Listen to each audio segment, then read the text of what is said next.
Olá, amigos, graça e paz. Eu queria hoje falar um pouquinho sobre as bases, os princípios para um casamento feliz, bem-sucedido.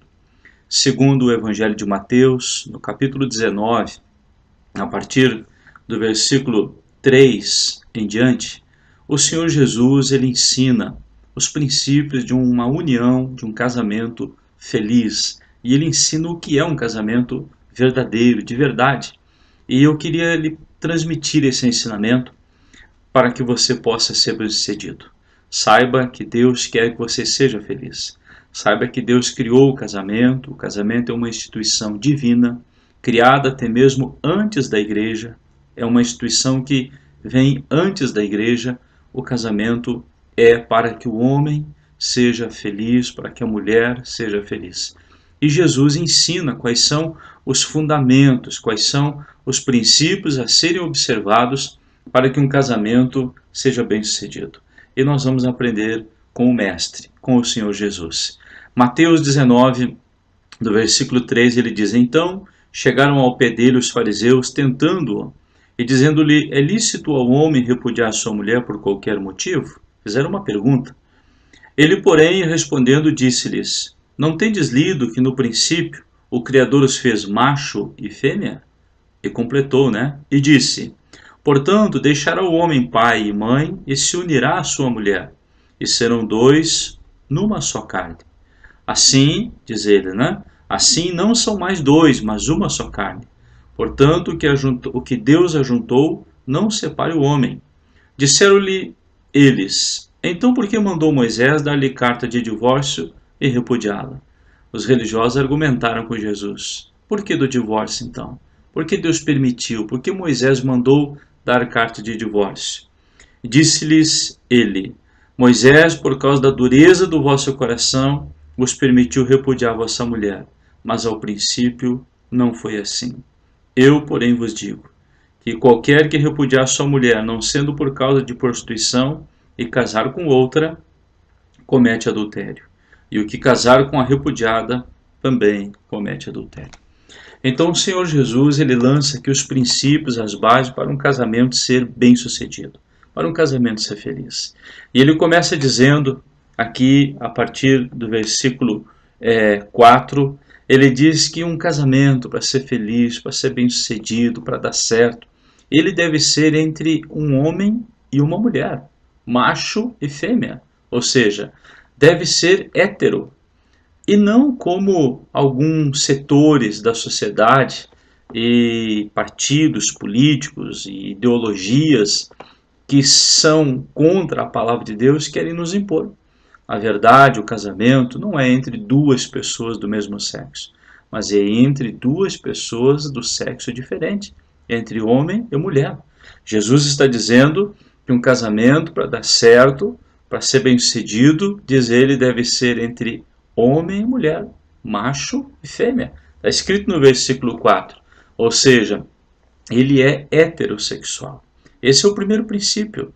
E quando as pessoas quebram essa regra, elas estão entrando num caminho que elas não conhecem.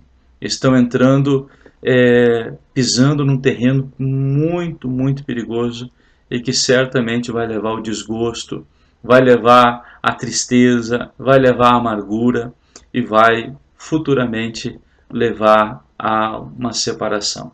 O casamento é entre um homem e uma mulher, segundo o Senhor Jesus. Mas um segundo princípio que ele diz e ensina está aí mesmo. No versículo 4 e 5, ele diz que deixará o homem, então, seu pai e sua mãe, e se unirá à sua mulher. Então, Jesus ensina aqui um outro princípio de que o casamento ele é monogâmico. Ele diz a sua mulher, e não as suas mulheres, ou a seus homens. A Bíblia ensina que o casamento deve ser com uma pessoa. Não é como agora uma certa juíza no estado do Rio de Janeiro admitiu, né, aceitou uma união entre três pessoas. Não, um casamento entre um homem e uma mulher e uma só pessoa. Ou seja, ele é, como disse o Senhor Jesus aqui, ele é monogâmico. Você tem uma aliança com aquela pessoa. Você assume um compromisso com aquela pessoa. E esse compromisso com aquela pessoa é ratificado, é abençoado por Deus. Naquele momento, Deus abençoa aquela aliança.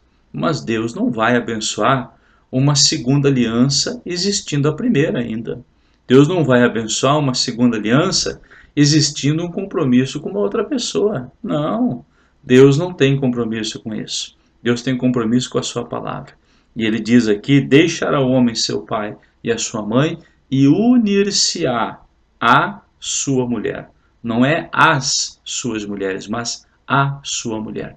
O casamento só termina com a morte de uma das pessoas. A Bíblia diz isso, que morrendo o marido, né, ou a mulher, a lei do casamento termina. Então a pessoa está livre para recomeçar sua vida. Não há outra alternativa. Então diz aqui que é a sua mulher. Esse é o segundo princípio que Jesus lança. Mas ele continua ensinando, ele diz, ainda no versículo 5 aí, e 6, né? Ele diz: e serão os dois numa só carne. Então Jesus ensina aqui, e o casamento ele é também monossomático, ou seja, as duas pessoas se complementam, se somam.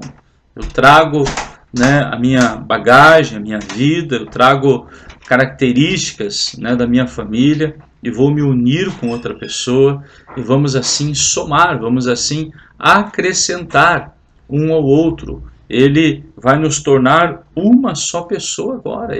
Nós nos somamos, nos complementamos. Não é divisão, não é polos diferentes, não é extremos. Não, ao contrário. Ele é monossomático. É o que eu trago, mas o que a outra pessoa traz e nós nos somamos. Jesus está dizendo: e serão uma só carne. É uma natureza só, é uma instituição só, é uma família, é agora uma só carne em nome de Jesus. Esse é o terceiro princípio que deve ser observado. Hoje as pessoas querem ter casamento, mas cada um na sua casa, cada um mora numa casa, se visitam de vez em quando. Isso não é casamento, né? Ou pelo menos não deveria ser assim. Jesus está ensinando que ele deve ser monossomático, uma só carne. Além disso, Jesus ensina um outro princípio muito importante aqui.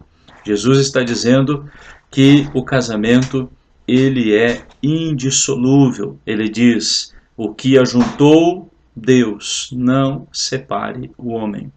O casamento é indissolúvel.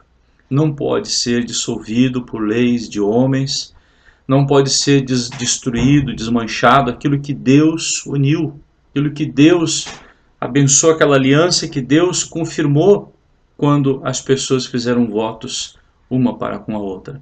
Talvez você diga: pastor, mas eu era muito jovem, eu não tinha entendimento, eu não tinha sabedoria, eu não ouvi os conselhos do meu pai, eu não ouvi os conselhos dos meus amigos. Entrei e agora estou arrependido.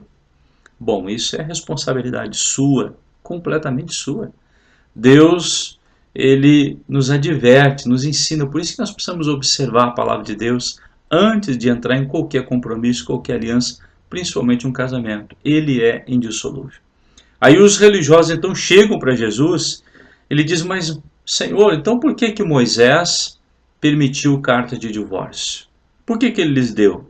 Por que ele disse que podia haver o divórcio? O casamento é uma instituição criada por Deus, divina. O divórcio é uma instituição humana criada por homens. Moisés permitiu. Assim é hoje também.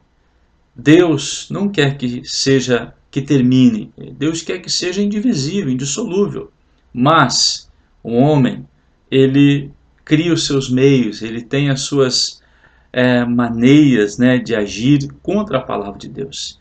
E Deus diz aqui que Moisés deu permissão, mas com uma única condição: por causa das relações sexuais ilícitas, ou seja, se houver infidelidade de uma das partes e não houver perdão, e não houver reconciliação, então Moisés permite. Mas a Bíblia deixa claro que é só por causa da dureza do coração. Porque a verdade, a vontade de Deus é que ele não termine. A vontade de Deus é que as pessoas se perdoem, se reconciliem, se entendam.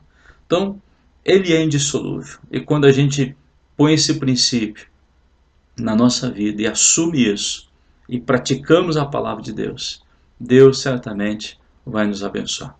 Eu espero que você tenha sido edificado. E se você quiser tirar mais dúvidas sobre isso, pode nos chamar aí, mandar sua pergunta. Teremos a maior alegria, o maior prazer em lhe responder. Um grande abraço e até a próxima.